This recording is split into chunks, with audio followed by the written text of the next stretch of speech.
Hello friends, this is Viraj. I welcome you all to this session. This is the first session in our series of discussing current affairs with you from the point of view of UPSC prelims.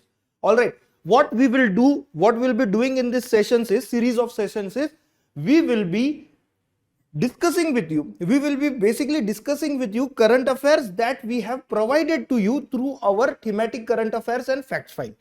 ठीक है, fact files. We have structured those particular files, we have structured those particular notes in the way in which they are useful. They are useful for clearing prelims examination. ठीक है, so the thematic current affairs, the first series of thematic current affairs that I will be discussing with you, the first booklet that I will be discussing with you now, what you do is download it. Link of the PDF will be provided in the description. You download it, and then as I discuss it with you, go through it. It will help you in cementing your concepts and cementing facts related to the current affairs. That is our intention over here. ठीक है, देखो, if you take into consideration UPSC prelims, now what is the basic problem with respect to UPSC prelim? The basic problem with respect to UPSC prelims, and this relates to those students who actually study and are not able to clear the prelims. The basic problems is not knowing the difference between writing answer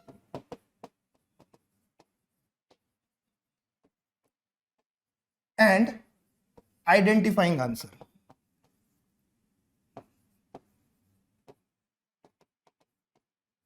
Writing answer and identifying answer. ठीक है, so what we will do over here is we'll try to help you in doing that. ठीक है, we'll try to help you in doing that. And what is required for the purpose of reaching at the right answer? देखो, most of your preparation, most of your reading is based on the outlook of writing answer. ठीक है, identifying the answer ना, you require the skill to be developed, and that requirement of the skill, how you develop that skill, that again is dependent on four things, basically on four things. ठीक है, basically on four things. First is micromanagement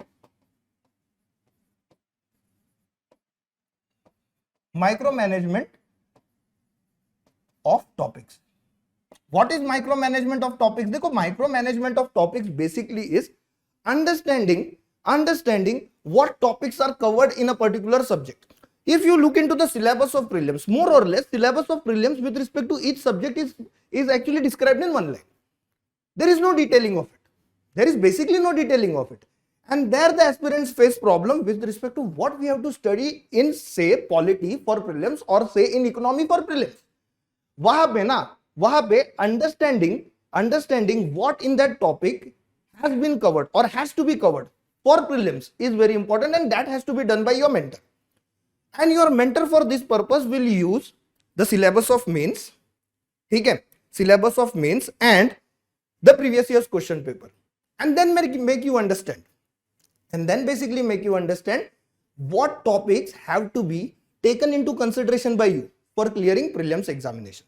ठीक है, in that also I will say there are some topics that are extraordinarily important for prelims examination. Not all topics basically have the same weightage in prelims. If you go through pre-IQs, if you go to previous year's questions, then what do you notice? You notice that substantially high number of questions are asked from certain topics. Hence, they are your topics of great ROI, that is return on investment. You invest on those topics will basically give you marks. We'll discuss about those topics also.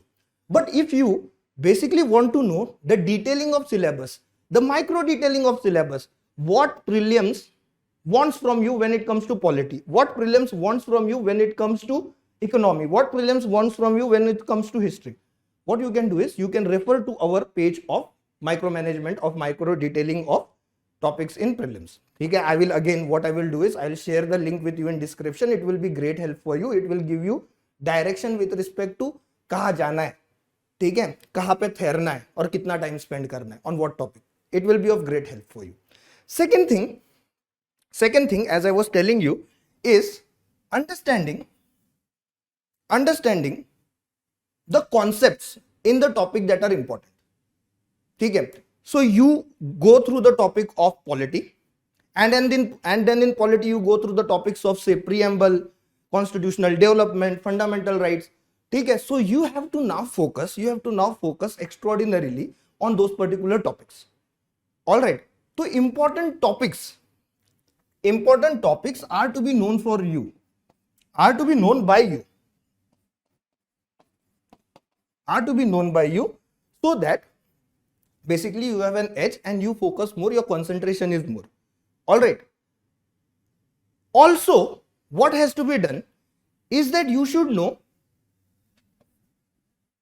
what is expected from you from those topics. What is expected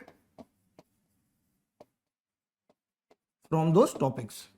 For example, if there is high frequency of questions coming every year from fundamental rights, okay, I know that fundamental rights everyone knows. Whoever is writing UPSC knows that fundamental rights is important in polity.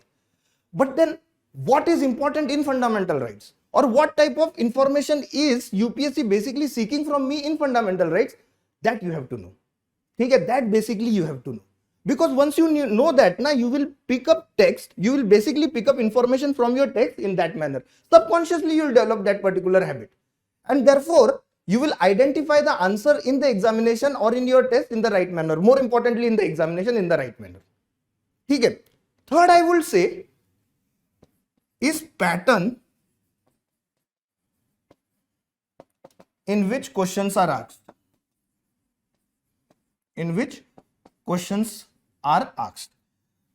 Now this became increasingly important after last year. Okay, after the prelims of 2023. Though what I feel is pattern of understanding question is though important, but once you have good grip over the concepts, now pattern of questions will not disturb you. What pattern of questions will do is, what understanding pattern of questions will do is, it will reduce the surprises that you get in the prelims examination. Dekho, I'll tell you one thing at the outset. Prelims basically is disaster management. As soon as you receive your question paper of prelims, disaster has happened to you. Now you have to basically manage it. And you can manage disaster in a better way by predicting. It is not that all your predictions will be right, but it will help you in positioning yourself at a better level, and help you gain more than others, and therefore cross the line and write mains examination. All right. So pattern of the questions therefore is important, because it will reduce the element of surprise. And what we will also do through this particular series, we will have other programs also. For example, we will take you through PYQs, current affairs, and we'll try to help you in settling down in the way in which UPSC is asking questions. We will try and engage with you from the point of view of different patterns of questions. Okay, we'll bring in diversity as required by UPSC. Diversity not as per our wishes, but as per the requirement of UPSC. Last but not the least, you also require objectivity. Objectivity in what sense, my friend? Objectivity in the sense that if a particular information is with me, then that information has to be correct. What happens is, many a times, even after having good sense of information with respect to a particular topic and the question depending on the information that an aspirant knows, even then what we see is the aspirant is not able to mark the correct answer. Why? Because the sense of objectivity, somehow he loses it in the examination hall.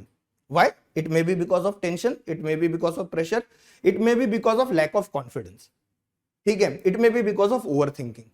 We basically have to make sure that lack of confidence is done away with. That will be our responsibility, that will be my responsibility, and responsibility of GS core team. All right, it will be a responsibility of GS core team. And finally, when you take up all this, when you add up all this, we have to make sure that the efforts that we are putting in get converted into marks. Not just attempts. What I have been seeing over the period of time is students are happy appearing 90-95 questions. Now I am not against it as such. If you are doing well with respect to those 90 questions, I am actually happy for you. Go ahead, attempt 90 questions. but the technique of attempt has to be also learned by you, and that is where we come in. We will help you in recognizing what will be the right attempt for a particular type of paper. We will help you in understanding the difficulty level of paper while you write the paper, and through that analyze what will be the correct attempt.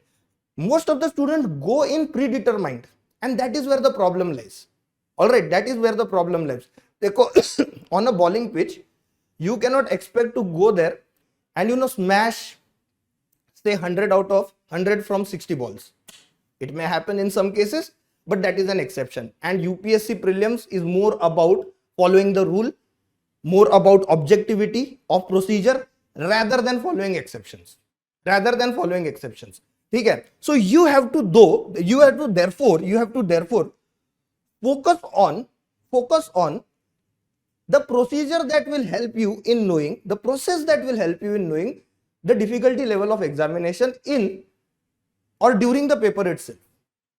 And through that, what you can do is you can analyze the realistic attempt of that particular paper and then reduce your negatives, reduce the negative marking that you will be otherwise penalized with.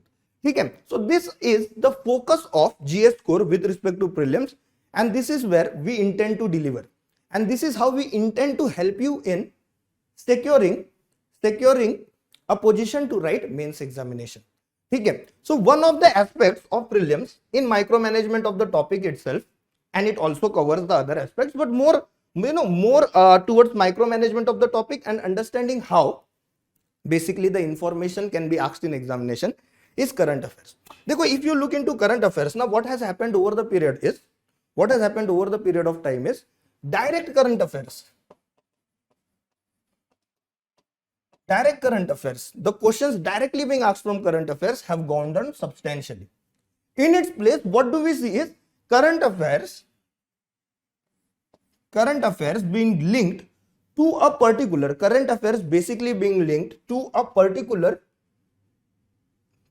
topic of static syllabus.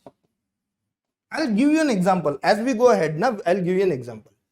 So what our intention is to get hold of this current affairs, to let you know factual and analytical information, or the way in which you have to look into the factual and analytical information. Giving you the information itself, it's not bad, but what we will try to do is, and that is our endeavor, we'll try to train you to how to pick up the right information that is based on a particular current affairs, factual as well as analytical. All right, and how to connect it to the static syllabus so that you are able to attempt questions both. You are basically able to attempt questions which are either directly from current affairs, or static part which is dependent on current affairs, or amalgamation of both. So ये हमें करना है, and that we will do through our thematic current affairs. The booklets of thematic current affairs are available on our website. Link as I said will be available to you. It will be made available to you in the description section. You go through them, and if you have already not downloaded the same, do it. And as I discuss the current affairs with you now, what you shall do is you shall go through those particular articles. It will be beneficial for you. It will help you in focusing at the right part of that particular article. Otherwise also the articles are very well written and precisely written by the content team of GS Core. But even then, my job is to navigate you through that current affairs towards getting marks. ठीक है, ये कोई ज्ञान का session नहीं है. We are not here for sharing of ज्ञान only. We are here only and only one purpose, and that is clearing prelims examination. ठीक है, और पास तो यार GS Core के बच्चे ही होंगे. ठीक है, प्रीलिम्स तो GS Core के बच्चे ही निकालेंगे जो हमें फॉलो करते हैं. We'll see to it that they do clear prelims examination, and that is where basically our strength also lies. Over the period of time, GS Core in a way has led the way has led students to have a better grip of prelims and have an upper hand on prelims examination. So chalo, let us start with the first news. The first news is about preamble. Very important topic. very important topic basically from the point of view of prelims examination. Questions you can say once in 2 years are from this particular part. तो छोटा chapter है but question इसमें से आते हैं. What are the things that are necessarily important from preamble? Before going there, what we will see is why preamble is in news. So preamble basically is in news because a petition has been filed. Petition has been filed in the Supreme Court for the purpose of deleting the term socialist and secular. The term socialist and secular from the preamble. ठीक है. Now what the court does, that is for us to see. The matter is sub judice. ठीक है. Question will not be whether you know these words can be removed from the preamble or not, because as I said the matter is sub judice. ठीक है. What will be the focus of UPSC? Focus of UPSC basically will be on the questions of whether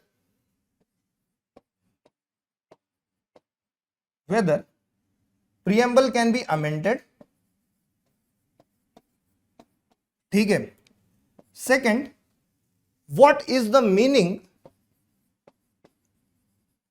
of the two terms that are in question and on whom petition has been filed in the Supreme Court, that is socialist and secular.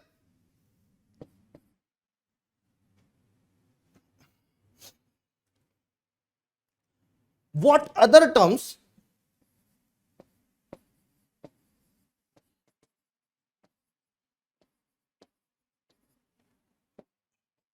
were added to the preamble on the basis of 42nd Amendment Act. ठीक है. देखो socialist and secular came into preamble through 42nd Amendment Act. So we have to basically know if there were other terms also that were included through 42nd Amendment Act. देखो, if I was in your place now, then I would have taken into consideration these three questions, and on these three questions and on the basis of these three questions there is a high possibility that the question on preamble will arise in this particular prelim. So with respect to amendment, what do I know? I know that amendment of the constitution is carried out through article 368. According to Supreme Court of India, preamble can be amended, but of course basic structure that is in the preamble cannot be touched. We'll come to basic structure. That is also one of the articles that we'll look into. Then we have to look into the meanings of the word socialist and secular. Very, very important. If UPSC, if you go by past trends, now what we have seen is UPSC focusing immensely on concepts. ठीक है, and that is where micromanagement of the topics comes in. Preamble पढ़ा, लेकिन preamble के अंदर के concept नहीं समझ में आए. You are not able to understand the concepts within preamble. What those terms in the preamble mean. If you are not able to get that, then clearing UPSC will be difficult, because what UPSC is doing is it is getting to the core of the concept. ठीक है, जैसे last year UPSC had asked amazing question with respect to due process of law. In the same way, there is possibility that they can focus their attention on socialist and secular. So what basically is socialist? What basically is socialist? Socialist basically is socialist according to Indian Constitution, and socialist basically according to Indian Constitution and what is written in the preamble. The term what it denotes in the preamble is avoiding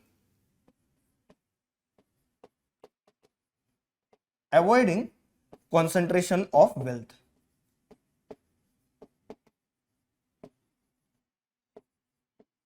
Avoiding concentration of wealth in the hands of few individuals. This is the core of the word socialist according to Indian Constitution. ठीक है. Other thing what socialist means is basically reducing socio-economic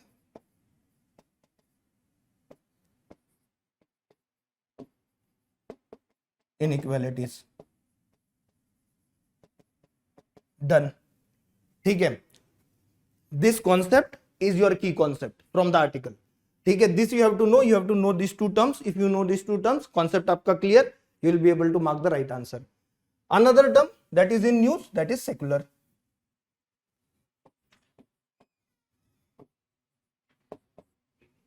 that is secular. What does basically secular mean? Secular according to Indian Constitution means that state will basically maintain distance. That is, state will not directly cut away its ties with religion, but state will maintain something called as principled distance.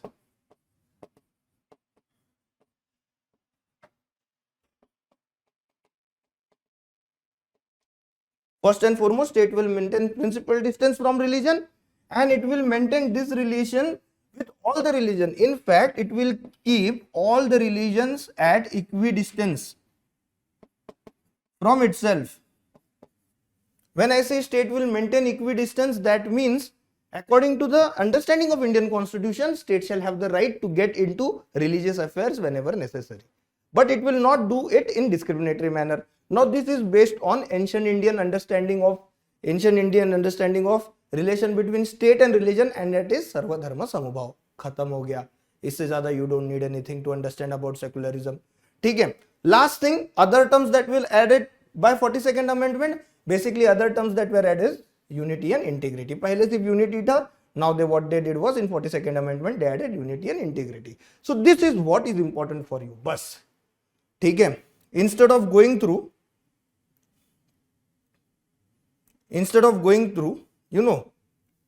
huge chunks of notes with respect to current affairs, follow thematic current affairs of GS core. It will do more than enough help for you to go through your prelims examination. Then you come to the second article, and second article is about basic structure.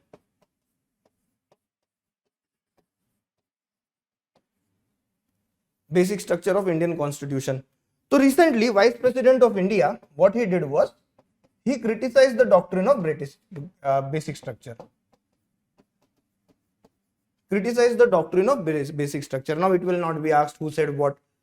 Okay. Because of his criticism, basic structure came into news. What information is needed with respect to basic structure? First and foremost, it is needed by you to know which case brought the doctrine of basic structure into news, or which case brought the doctrine of basic structure into existence. Second thing, what fundamentally is basic structure?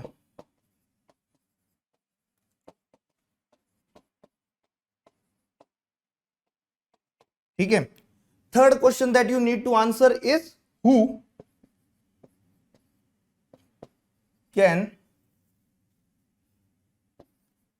basically pronounce a particular feature to be part of basic structure? Who can fundamentally announce a particular feature to be basic structure? And last but not the least, what is also important for you is to know if there is any list with respect to basic structure.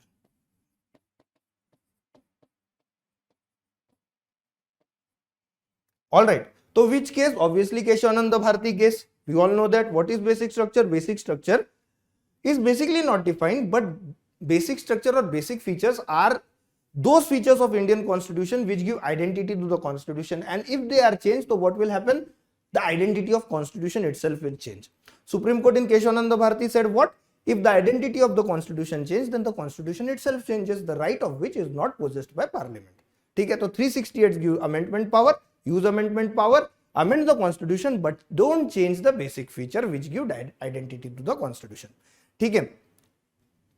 In this particular case itself, what the Supreme Court also said, that fundamental rights can be amended by the Parliament. Who can announce whether a particular feature is basic feature or not? It is the Supreme Court of India. Why? Because Supreme Court of India is the final interpreter of the Constitution. It has the power to judicial review. ठीक है. Concept of judicial review is important. Again, going to the core of concept, what is judicial review? Looking into constitutional validity of a particular law. ठीक है. According to Article 13, judicial review is looking into constitutional validity of a particular law. And then list of basic structure. देखो, list of basic structure you don't need to by heart. As you go through different case laws, you will of course go through different books. GS core also has good quality of books when it comes to prelims. You can get access to them. They will really help you. So if you go through those particular books, as you go along, you will read case laws. For example, Minerva Mill हो गया, then SR Bomai ho gaya. So when you go through this particular case, you will get hold of some of the basic features. Okay, you will get hold of some of the basic features, and those basic features you tend to remember it. You will you will what basically you will what basically will happen is that you don't need to by heart those particular features. You will tend to remember it over the period of time.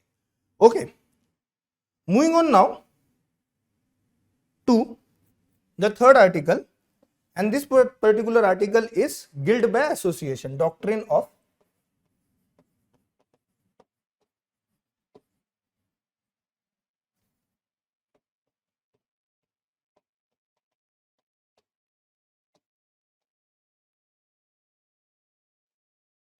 so sorry.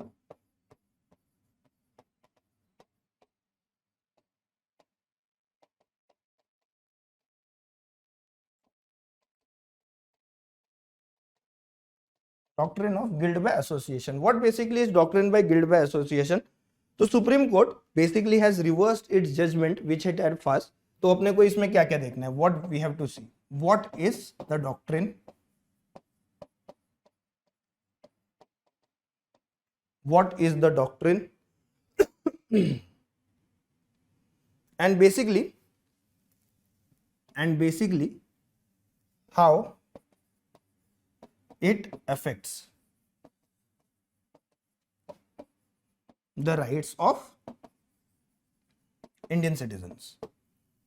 So first thing with respect to the doctrine of guilt by association, what it states is कि if you are member of any banned organization, automatically what can happen with respect to you is, with respect to you is, you may be prosecuted, we may be prosecuted by the court of law. So suppose you are member of an organization which has been banned by UAPA, that is Unlawful Activities Prevention Act.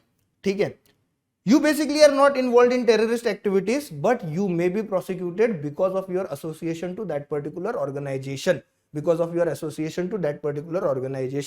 How does it basically affect right of an individual? It in a way curtails Article 19, ठीक है, especially freedom of association, ठीक है, but then this curtailment is for the larger good of the society and the country. So two things you have to remember, two basic things you have to remember that will be asked here, that will be basically asked here, and that is the doctrine itself and the effect that the doctrine will have. ठीक है, this particular doctrine follows a particular legal concept, and that is association fallacy, which is defined as guilt ascribed to someone not because of any evidence but because association with an offender. ठीक है, remember this particular term, therefore this concept is important. Taking into consideration current affairs. This, my friends, is micromanagement of concepts.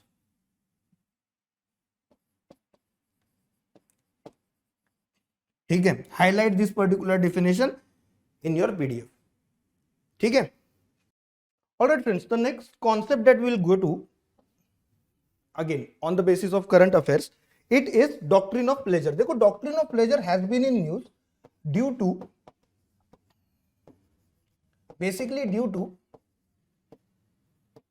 the use of it by governors of many states, predominantly governor of Kerala and governor of Tamil Nadu. Okay, what does doctrine of pleasure mean? That is important to understand for answering the question on it. ठीक है, and it is important to understand this with objectivity as I have already told you. मतलब ये concept है तो यही concept है और कोई कॉन्सेप्ट ही नहीं है. ठीक है, that when you get hold of that ना, prelims clear. ठीक है, prelims clear. So what is basically doctrine of pleasure, that you have to look into, and second thing you have to look into what constitution talks about it, what the Indian constitution talks about it. So one is the concept itself and second is how the constitution of India deals with it. All right. So if you take it from that point of view, na, so basically doctrine of pleasure was used by the governor of Kerala with respect to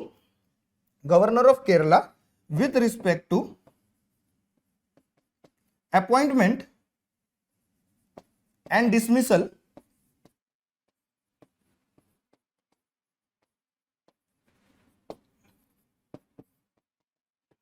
and dismissal of vice chancellors, VCs of universities of state government of Kerala. Okay. Now, what does doctrine of pleasure basically mean? Doctrine of pleasure is basically an English concept, that is, it has come from Britain, and it means that a civil servant in Britain, basically in Britain, is in services on the pleasure of the Queen. That means pleasure of the Queen or the Crown, basically pleasure of the Crown, and the Crown basically can remove that person at any point of time.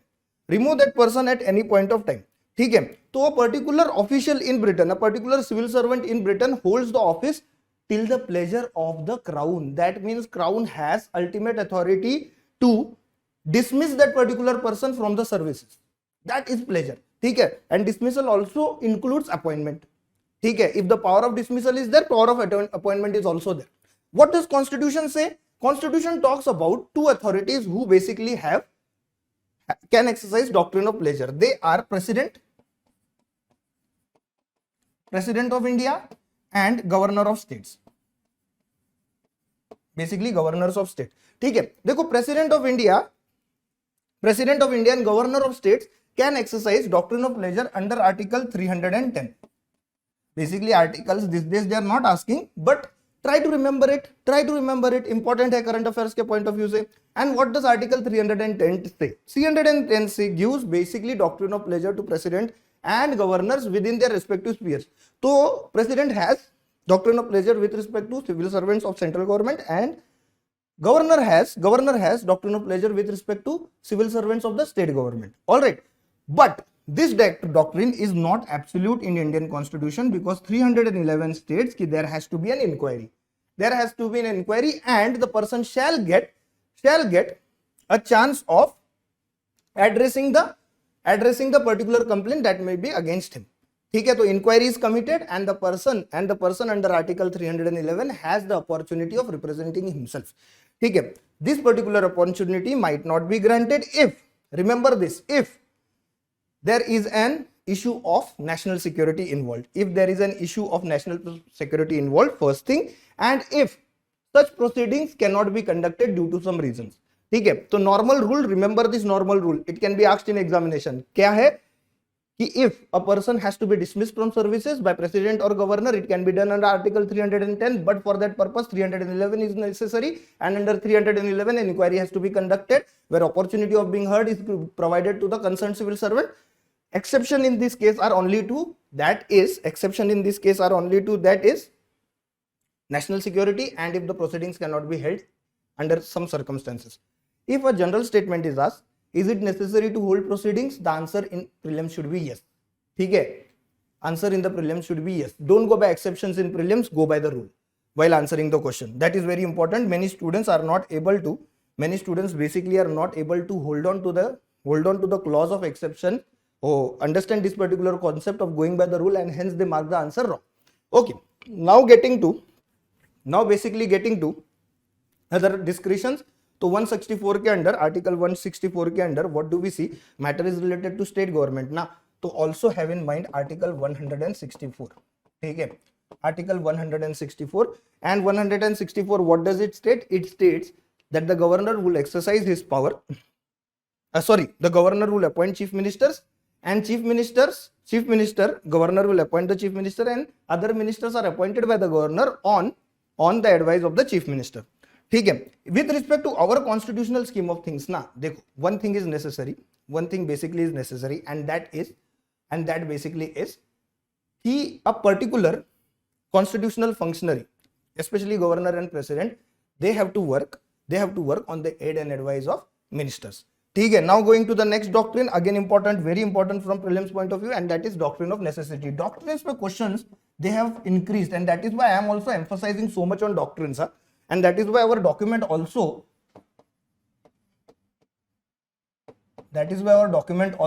gives so much of weightage to doctrines. Okay, your normal books will have some commonalities with respect to doctrines, but beyond that also from current affairs point of view the doctrines are necessary na, you have to take them into consideration. The doctrine of necessity was used by Competition Commission of India, and it was used by Competition Commission of India to bypass a procedure where for the purpose of taking decision a quorum had to be set up. bypassing a decision. Bypassing basically a procedure. Bypassing basically a procedure. That is doctrine of necessity. ठीक है. Now doctrine of necessity states, what is doctrine of necessity? That is the only thing that is important. What is doctrine of necessity? उसको पकड़ो, your 2 marks are secured. What is doctrine of necessity? Doctrine of necessity is an administrative action which is taken by an administrative authority to restore order is found to be constitutional. An administrative action taken by administrative authority to restore order is constitutional. That's it. And this doctrine is against, this doctrine basically is not against but is an exception to the principle nemo judex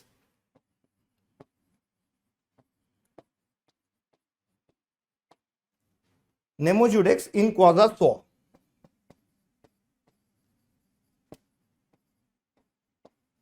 All right, now what you will do is you will tell me what is the meaning of this particular maxim. You will tell me what is the meaning of this particular legal maxim. You will do it in the comment section. Okay, you will do it in the comment section. All right, moving on. That is all what is important from this point of view. Don't worry about it. Okay, we have covered what is need to be, what is needed to be covered. Okay, moving ahead. The next article is with respect to 105th constitutional amendment. Very important, very important. 105th constitutional amendment. Please remember the recent amendments are very important. Other than that, there are some other amendments that are important. List has been provided. We will provide you even more comprehensive list. Don't worry about it. Your prelims is our responsibility. Okay. So what does 105th constitutional amendment state, or what it has basically done? So 105th constitutional amendment, what it has done is it has basically restored power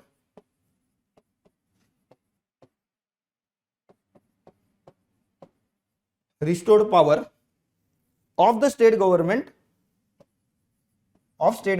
in India to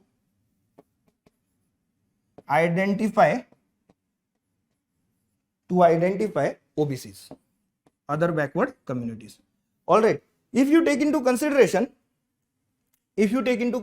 this particular amendment, so the one thing that you need to notice and one thing that you need to know is this one. Other thing that you need to know is where has the change taken place. So change basically has taken place. देखो, change most importantly from prelims point of view has taken place in article 366 of the constitution. ठीक है, article 366 of the constitution. What it does is article 366 26C, ये भी important है. वैसे going so deeply into the articles is not important. I am just stating it so that you can link. Don't need to remember this. You only need to remember this. What it has done is it has included state government in the definition of OBC. What I mean by this is, first it was central government will identify. First it was OBCs are those categories or those classes that will be identified as OBCs by national government. Now the definition of OBC says, or basically now the definition of socially and educationally backward classes, इसका मतलब इसके definition में now it is कि central government and state government both can identify it. ठीक है. Also remember this fact, this very important fact. Is the definition of socially and educationally backward classes given in the constitution? Yes, it is given in article 366 of the constitution, though the definition only means that the classes that are identified to be socially and educationally backward by the central government and now also by the state government. All right, so this is the information that you need to basically know. Then there is an article on first constitutional amendment, but देखो, on that question was already asked in the last year. ठीक है, question was basically asked in the last year, so we will come back to it, don't worry, or we will hold the discussion on it in our Telegram channel. ठीक है, on our Telegram channel, link to that will be provided to you. So we hold discussions focusing on prelims examination on our Telegram channel, and that will be very important. That will be very beneficial for you to join our Telegram channel. All right, join our Telegram channel. Also, those who are already on our Telegram channel, add other members. It will increase the scope of your knowledge. ठीक है, देखो UPSC preparation can not be done by any person individually. I always say this, competition in UPSC is not between individuals, it is between student groups. ठीक है, तो our group is competing with whole of India, that you have to remember. All right, so इसीलिए ज्यादा बच्चों को add करो, it will increase the horizon of your knowledge basically. ठीक है, then we come to fundamental rights. Fundamental rights, as in we will not discuss fundamental rights over here. What we will do is, we will take into consideration what was in news with respect to fundamental rights. So, a sessions court in Mumbai. What is sessions court? That you need to remember first and foremost for conceptual understanding. Sessions court basically is district criminal court. ठीक है, sessions court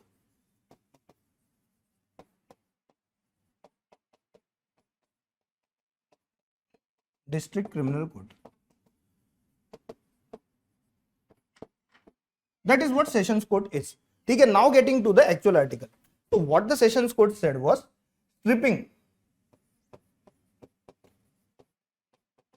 stripping prisoners is basically violation of their fundamental rights.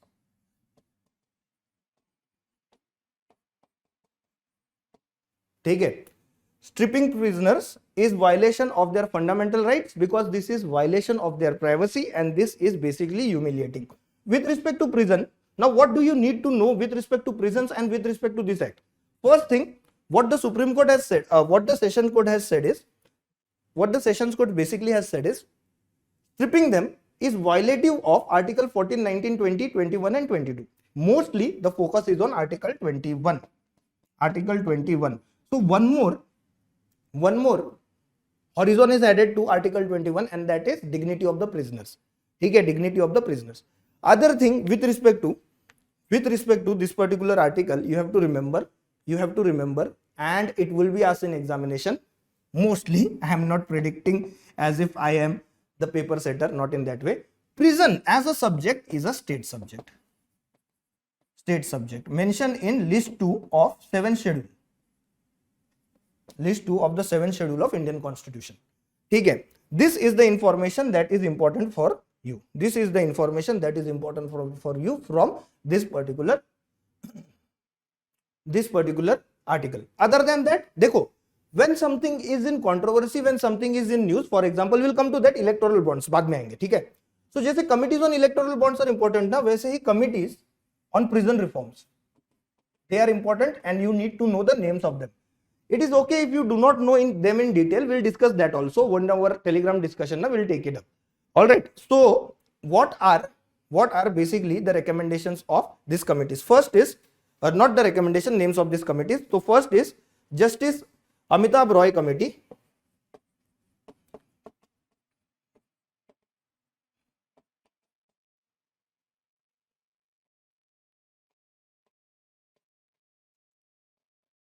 Second is Mullah Committee.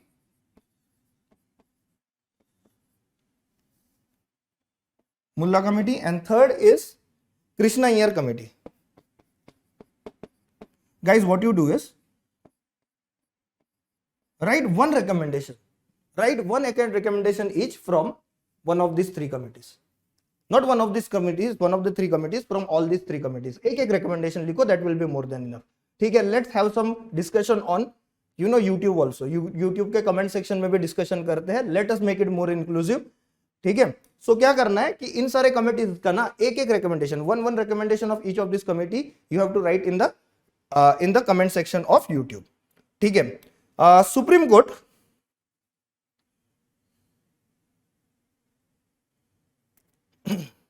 Court recently also took into consideration the right of same-sex marriage. ठीक है, right to marry.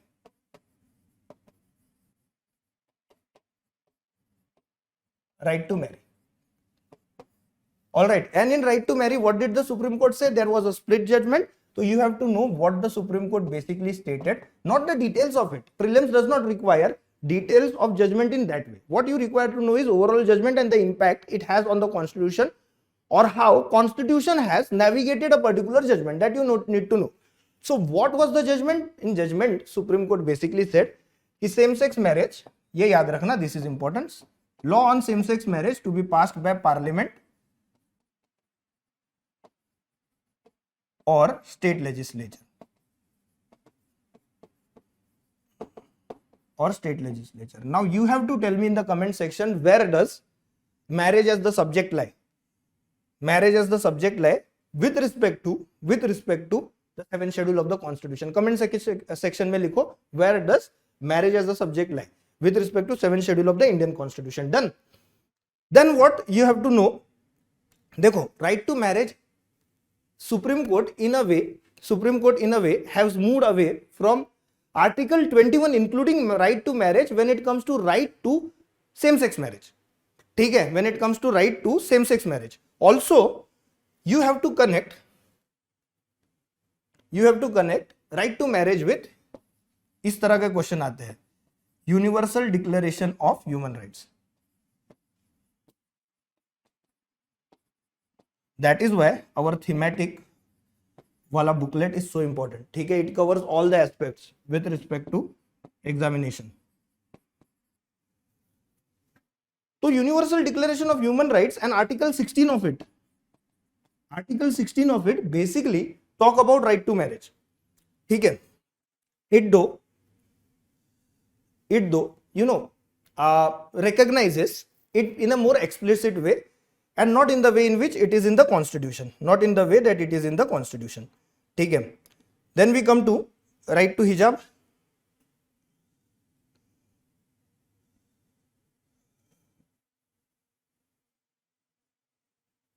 Right to wear hijab. Right to wear hijab ना, more than discussion related to it, understand the articles with respect to it. ठीक है, तो article 15 with respect to is important and that was taken into consideration. That was basically taken into consideration when this particular matter was argued in the Supreme Court.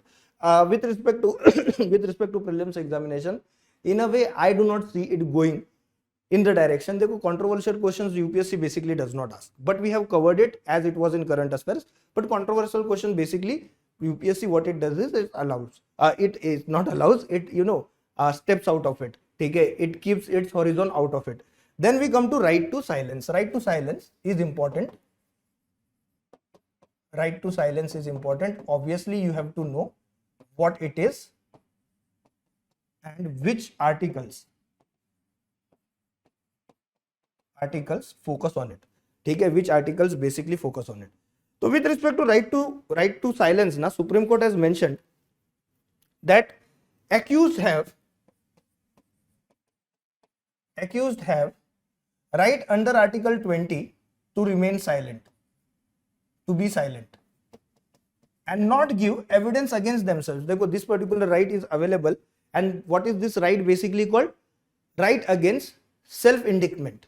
ठीक है, right against self-indictment. So you cannot basically, the law enforcement agencies basically cannot force a particular accused to give evidence against himself or provide evidence against himself. ठीक है, what do you have to know with respect to it is article we have already discussed, Article 20. Now what more is important? It is important to know the it is basically important to know the exceptions to it. ठीक है, what are the exceptions? In case of evidence, in case of gathering evidence, Article 20 does not apply. In case of giving thumb impression,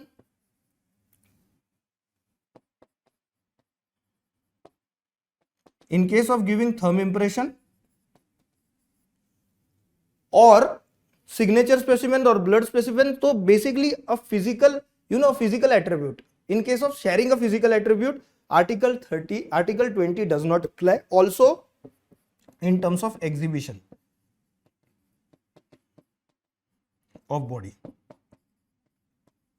ठीक है, तो in these cases an accused cannot say कि I will not give my thumb impression because it is self-indictment. ठीक है, it cannot happen. So these are basically the three exceptions. Remember it. Exceptions have been asked by UPSC. Though the general rule is a person is not obliged to give evidence against himself as such or speak against himself. ठीक है, a very important topic now, it will be taken by me, and again from prelims point of view only. So we'll focus on the core concept and how the concept can be asked in the examination. That is right to be forgotten.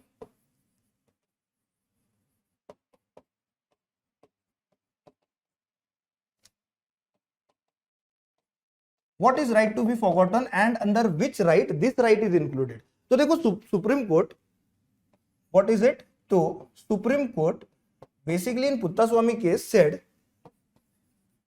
Article 21 includes right to privacy. ठीक है, it includes right to privacy. So what I do in my private life is not the business of the state or society in general. ठीक है, तो it is not the business of the state or society in general. वैसे ही what has happened is after right to privacy came in news, from right to privacy was derived right to be forgotten. Right to be forgotten basically is कि if I do not wish to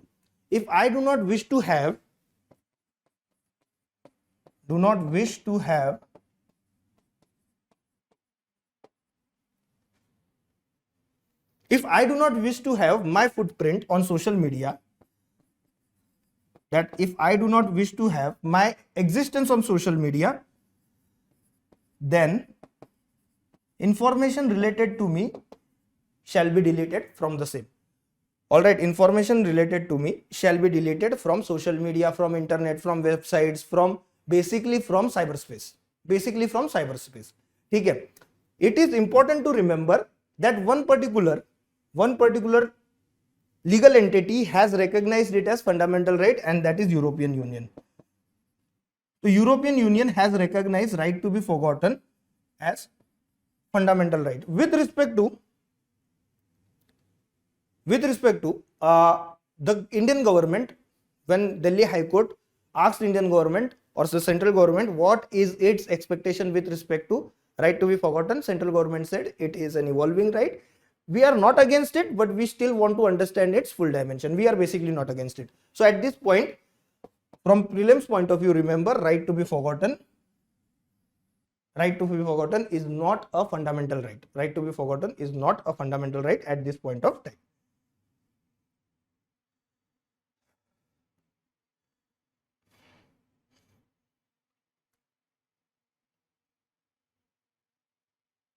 Okay. What now we need to know is right of persons with disability.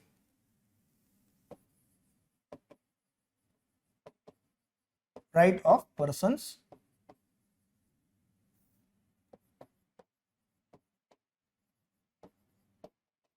with disability.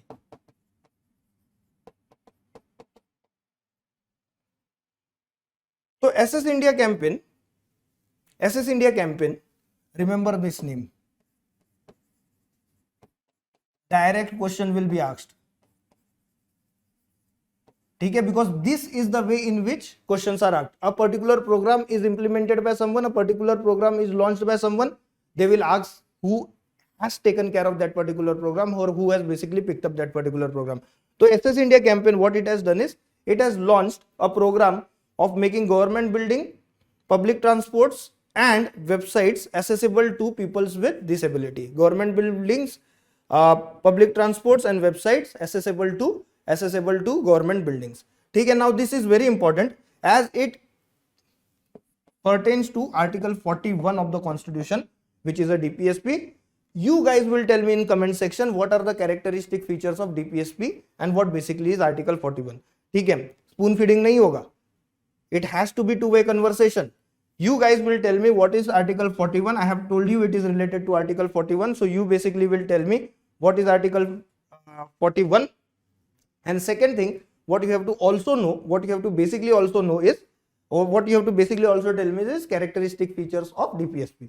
One more thing, guys, all the information with respect to, or no, not all the information, basic minimum information with respect to SS India campaign has to be known to you. All right, it has to be known to you. Moving on to right to nature. Again, the right of nature basically is a bit old now when we compare it to the current affairs that is asked by UPSC, but then it is important for you to go through it because it was in news and it is substantially important. Okay, substantially important. So what did Madras High Court do? Madras High Court has recognized that Mother Nature is a living entity. Mother Nature is living entity having her rights and duties, having her own rights and duties. All right. So यहाँ पे it has invoked the legal maxim of Perennis Patrius.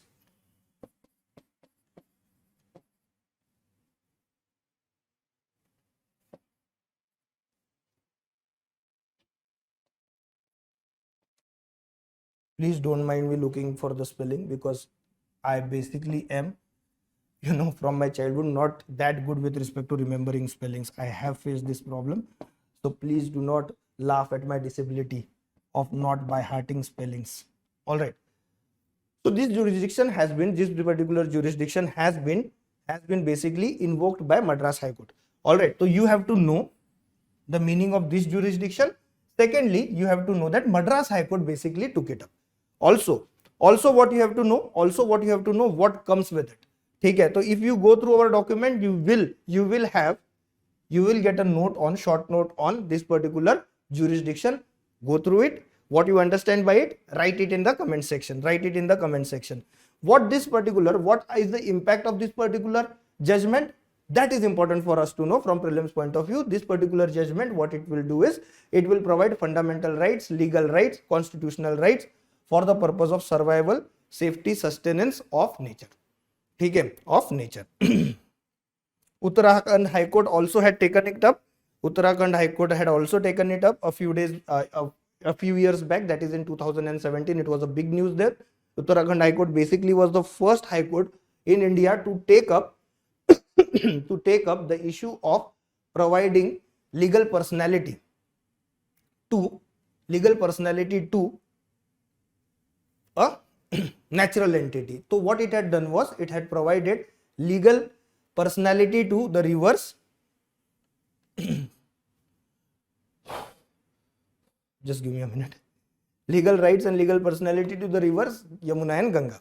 All right. यहाँ पे ना, you need to remember about those two countries. You have to tell me about those two countries who have basically at the first instance, ठीक है, at the first instance provided legal entity to a natural entity. ठीक है, तो आप दो ऐसे countries का नाम मुझे बताओगे. You will tell me names of two countries who had in the beginning provided legal personality to natural entities. दो कंट्रीज का नाम आप कमेंट सेक्शन में मुझे बताओगे. ठीक है, which were the first two countries to do it. All right. Last article is with respect to Article 19.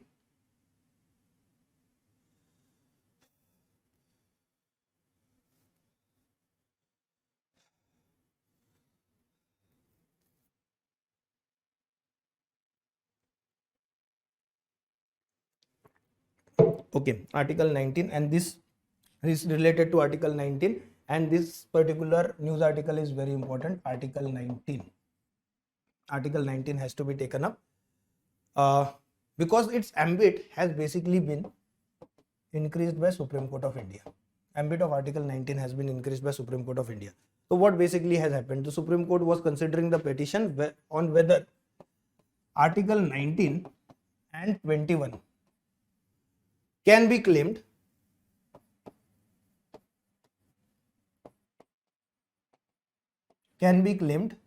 against private individuals also, that is individuals who are not states. Private individuals are people like you and me. ठीक है, private individuals are basically people like you and me. So what the Supreme Court came to the conclusion? What did the Supreme Court say?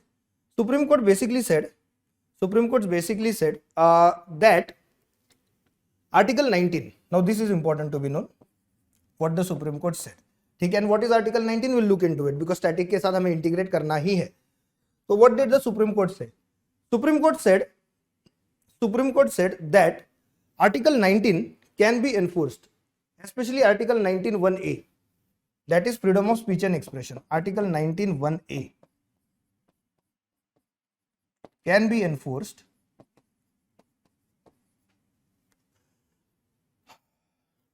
not just against state, but also other citizens.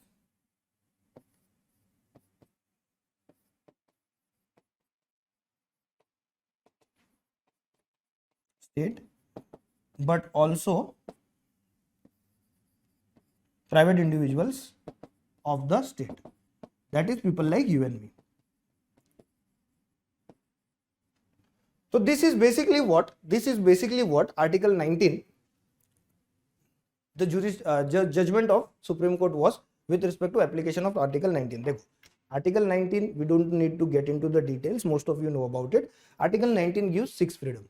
Okay, it basically gives 6 freedom. One of them is freedom of speech and expression. So Supreme Court said is freedom of speech and expression will be available to the citizens of India, also against other citizens. Okay, that is the only judgment, that is the only thing. Otherwise, the article basically stated that this particular freedom is available to only citizens of India and it can be claimed only against the state. So this you have to remember about Article 19. So one of the freedoms now is also available against private individuals. Thank you guys. It was lovely to discuss with you. It is awesome, always awesome to discuss with aspirants.